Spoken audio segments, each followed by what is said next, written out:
Are you ready for some good news?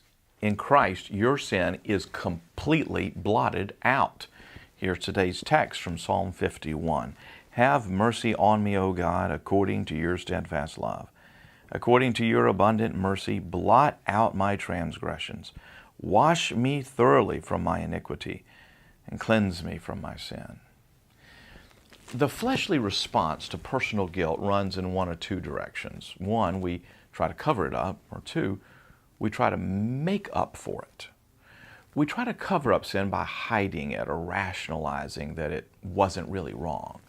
We try to make up for sin by trying to do enough good to outweigh the sin, or by punishing ourselves, unconsciously thinking that if we punish ourselves first, then maybe God won't.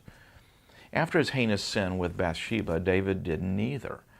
Instead, he came to God not only with an unvarnished confession, but also with an extraordinary faith that dared to ask God for the unimaginable. If you consider the backdrop of his wickedness with Bathsheba, his boldness becomes all the more breathtaking. David appeals to the steadfast love. In Hebrew, it's the chesed of God. It's a covenant word. Chesed is the love of God that is set upon us not because of our merit, but because of his choice.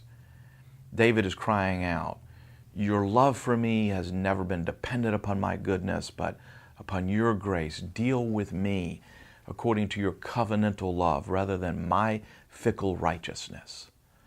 Spurgeon asserted that David's cry could be rendered like this: act, O Lord, like thyself. In the midst of his darkest remorse, David calls upon the goodness of God. But what David asks for is even more remarkable. He asks that his transgression be blotted out and that he be washed completely. He's asking that God erase the sin from the book as if it never happened. He's asking God to delete it so that it can't be brought up against David ever again. Further, he's asking God to wash him so that David is inwardly free of the shame. God expunged the sin from the book, so there's no record that I committed such a heinous offense. And God, wash me thoroughly so I don't feel or appear dirty and I can be free. Wow! David is asking God for what only Christ can do. Jesus came and brought the double cure.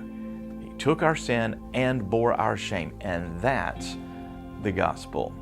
Well, that's today's daily devotional, and if you want even more good news, you can get the whole broadcast message about Psalm 51. It's free at sharingthelight.org.